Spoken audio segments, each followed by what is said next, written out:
여러분 반갑습니다. 한국부동산연구원 안지희 박사입니다. 제가 맡았던 연구 보고서가 발간되어 소개하고자 합니다. 제가 맡았던 연구 보고서의 제목은 보시다시피 집합건물의 유형별 개별 요인 비교 항목 연구입니다.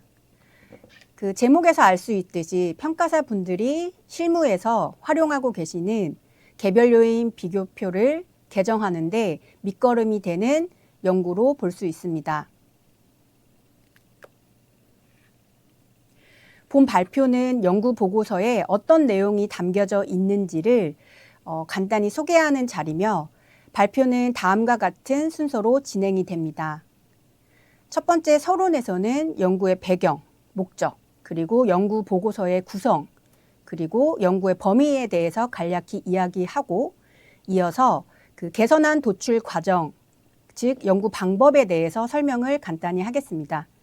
그리고 마지막으로 연구의 최종 결과물인 그 집합건물 유형별 개별 요인 비교표의 그 개선안을 보여드리고 개선된 주요 사항이 무엇인지에 대해서 이야기를 하면서 마무리를 하겠습니다. 서론입니다.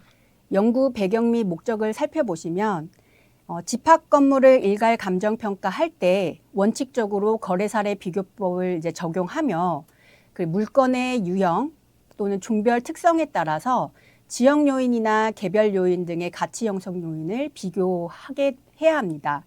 이때 개별 요인의 비교 시 집합건물 개별 요인 비교표가 실무적으로 활용되고 있습니다. 이 집합건물 비교표는 부동산이 2013년도에 수행한 그 연구를 바탕으로 수정 작성된 것으로 2014년도에 협회에서 업무 연락을 통해 감정평가사에게 배포된 것입니다. 해당 비교표는 작성된 지 10여 년이 경과해서 최근 그 변화된 시장에 맞춰 그 개별 요인 비교 항목을 재정비할 필요성이 업계에서 제기되어 왔습니다. 이런 업계의 요구에 의해서 본 연구는 최근 부동산 시장과 그리고 사회적 환경 변화를 고려하여 주거용, 상업용, 업무용, 산업용 등 4가지 유형별 집합건물의 개별 요인 비교 항목에 대한 개선안을 제시하였습니다. 다만 본 그 개선안은 최종안이 아닌 지속적으로 보완을 해야 하는 그러한 이제 출발점으로 이해해야 하며 본 연구를 바탕으로 향후 협회에서 합의된 최종안을 만들길 기대합니다. 네. 본 연구는 서론을 제외하면 3개의 챕터, 즉 장으로 구성되어 있습니다. 제2장에서는 집합건물의 정의 및 그리고 감정평가 시 그 개별 요인 비교표의 역할에 대해서 설명을 하였습니다. 그리고 개별 요인 비교표의 현황을 살펴보고 그리고 문제점이 무엇인지 짚어보았습니다. 그리고 집합건물의 그 4가지 유형 분류 방식에 대해서 한번 살펴보고 그리고 유형별 현황을 검토해서 집합건물 유형을 재정비해 보았습니다. 그리고 제3장에서는 이러한 개선안을 도출하기 위해서 다양한 문헌을 비교 검토한 내용을 이제 정리를 해 보았고 다음으로 제4장에서는 감정평가사를 대상으로 심층자문한 내용을 2개의 절로 나눠서 정리를 하였습니다. 이러한 과정을 통해서 개별 요인 비교 항목 개선안을 도출하였습니다. 이후 발표에서는 이 개선안 결과를 중심으로 설명을 하겠습니다. 연구의 범위를 간단히 보시면 선행연구 검토 같은 경우 2012년 이후에 발표된 선행연구를 바탕으로 검토하였고 집합건물 건축물 대장 데이터를 통해서 분포 분석을 해보았는데 이것은 2025년 2월 기준의 자료를 사용했습니다. 그리고 감정평가서 사례 같은 경우는 최근 2년의 자료를 사용해서 검토하였습니다. 그리고 부동산 유형 같은 경우는 주거용, 상업용, 업무용, 산업용 등 이 4가지 유형별로 개별 요인 비교표를 작성해 보았는데 여기서 현행 비교표에서는 이제 공업용의 경우 건물 용도의 분류 체계 재검토를 통해서 산업용으로 수정된 것입니다. 다음으로 그 개별 요인 비교표 개선안의 도출 과정을 좀 더 살펴보겠습니다. 첫 번째 단계에서는 크게 4가지 문헌을 검토하였는데요. 첫 번째로는 2024년도 협회 연구 용역 보고서에서 도출한 토지의 개별 요인 비교 항목 개선안을 검토하였습니다.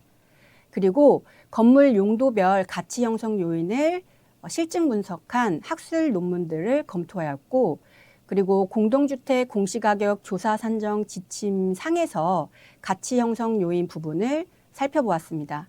그리고 마지막으로 일본 감정평가 그 기준 상의 집합 건물 개별 요인 그 부분을 검토하였습니다. 이렇게 크게 네 가지의 그 문헌 자료에서 언급한 그 가치 형성 요인 또는 개별 요인 항목과 현행 개별 요인 항목을 비교 분석해 보았습니다. 2단계에서는 최근 그 2년 내에 작성된 감정평가서 24건을 이제 분석하여서 개별 요인 비교 항목의 그 적용 현황을 파악해 보았습니다.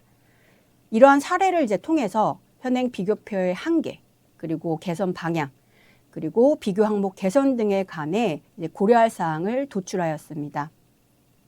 다음으로 이제 3단계에서는 앞에서 이제 살펴본 문헌 및 사례 등을 이제 검토를 종합해서 개별 요인 비교표의 수정안을 이제 도출하였고, 4단계에서는 자문위원 그 6명의 심층 인터뷰를 통해서 그 수정안을 보완 수정하였습니다. 마지막으로 그 5단계에서는 자문위원 및 심의위원회 의견을 종합하여 집합건물 유형별 개별 요인 비교 항목의 개선안을 확정하였습니다.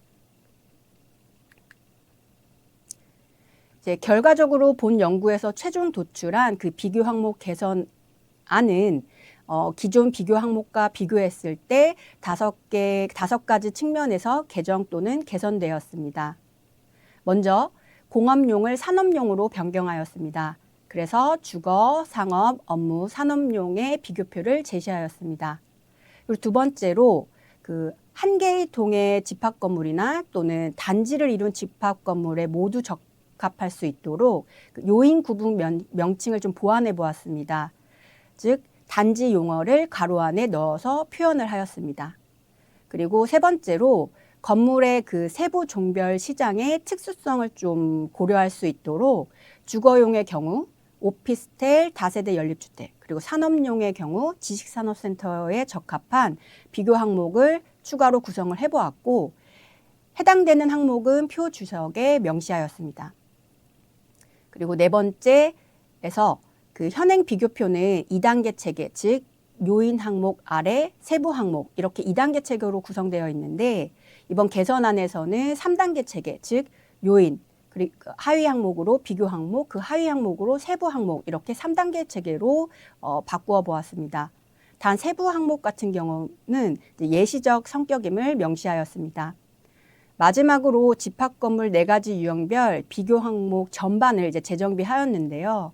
공통적으로는 그 교통 관련 항목, 그리고 호의 위치별 효용 항목, 그리고 친환경 관련 항목을 보완 신설하였고, 유형별로 그 구체적인 개정 사항은 이제 다음과 같습니다. 먼저 주거용에서 그 주요 신설과 그리고 개정된 항목을 보시면, 먼저 이제 단지 외부 요인 같은 경우에서는 교육 환경, 그리고 거주 환경의 저해 시설 항목을 신설하였습니다. 다음으로 단지 내부 요인에서는 공간 구성의 배치, 그리고 주차시설 및 공용시설, 그리고 건물의 설비 등의 항목을 신설하거나 이제 보완을 하였고, 호별 요인에서는 내부 설계 및 구조, 그리고 실내 시설의 관리 상태 등의 항목을 감정평가 시 고려할 수 있도록 신설하거나 개정하였습니다. 그리고 다세대 연립주택 같은 경우는 획지의 여건, 그리고 재개발 사업 가능성, 그리고 필로티의 유무, 그리고 반지하 상태 등을 고려할 수 있도록 추가하였고, 해당 항목 같은 경우는 파란색 별 표시를 표에 표시하였습니다. 다음으로 주요 삭제 항목을 보시면 그 단지 외부 요인에서 도심 및 상업 업무 시설과의 접근성 항목이 있는데, 이 항목은 이미 공공시설의 그 접근성이라든지 편익시설의 접근성 또는 교통의 접근성과 관련이 있고, 그리고 중복되는 경향이 있어서 삭제를 하였습니다. 다음으로 상업용 집합 건물에서 어떤 부분이 개정되었는지를 살펴보도록 하겠습니다. 주요 신설 및 개정 항목을 보시면 단지 외부 요인 같은 경우는 상권의 특성을 좀 강화하였습니다. 그리고 단지 내부 요인에서는 주차의 편리성, 그리고 건물 내 그 테넌트 구성 또는 건물 내 이동의 편리성 등을 신설하였습니다. 그리고 호별 요인에서는 그 가시성 및 외부 연결성 등의 항목을 고려할 수 있도록 항목을 신설하거나 보완하였습니다. 그리고 향별 효용 같은 경우는 상업용 집합 건물에서 중요성이 좀 낮아서 삭제를 하였습니다. 다음으로 업무용 집합 건물을 보시겠습니다. 주요 신설 또는 개성된 항목을 보시면 단지 외부 요인에서 오픈 스페이스와의 접근성, 동종업계의 밀집성 또는 상호 보완적 업무 환경, 그리고 근무 지원 환경의 수준 등을 포함한 인근 환경 등의 항목을 신설하였습니다. 그리고 단지 내부 요인에서 공용시설 등의 편의성, 그리고 건물의 테넌트 구성, 그리고 건물 전체의 공실률 같은 항목을 신설하였습니다. 그리고 호별 요인에서는 내부 설계 및 설비 등의 항목을 신설하거나 보완하였습니다. 그리고 삭제 항목을 한번 보시면 생산자 서비스 종사자 밀도라는 항목이 있었는데 이 항목을 삭제하고, 그리고 공급 및 처리 시설 등의 상태, 그리고 건물 전체 임대료 수준 및 임대 비율 같은 경우 업무용 집합 건물에서 중요성이 좀 낮아서 또는 정보 수집이 어려워서 삭제를 하였습니다. 이제 마지막으로 산업용의 경우 그런 전통적인 제조업뿐만이 아니라 다양한 산업군에 적합하도록 전반적으로 항목의 용어를 좀 수정을 해보았습니다. 주요 신설 항목의 그런 개정 항목 한번 보시면 단지 외부 요인에서 동종업계의 밀집성, 그리고 상호 보완의 산업 환경, 그리고 지원시설, 공공기관, 연구기관, 편의시설 등의 접근성 등을 포함한 인근 환경이라는 항목을 신설하였습니다. 그리고 단지 내부 요인에서는 입주 수요층의 특성, 그리고 지원시설 등의 상태 등의 항목을 신설하였습니다. 그리고 호별 요인에서는 내부 설계 및 구조, 그리고 내부 설비 등의 상태 등을 신설하였고, 그리고 그 표상에 그 파란색 별표를 표시한 항목은 지식산업센터에서 고려할 수 있는 항목들을 좀 표시해 본 것입니다.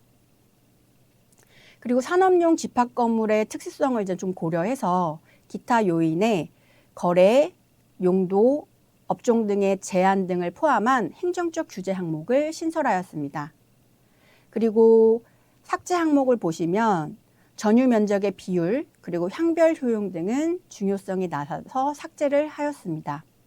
발표를 마치겠습니다. 본 연구 보고서는 저희 한국부동산연구원 홈페이지에서 다운로드를 받을 수 있습니다. 그 홈페이지 상단 메뉴에 발간물 그리고 연구 보고서로 클릭하셔서 그 해당 보고서를 참고하시길 바랍니다. 경청해 주셔서 감사합니다.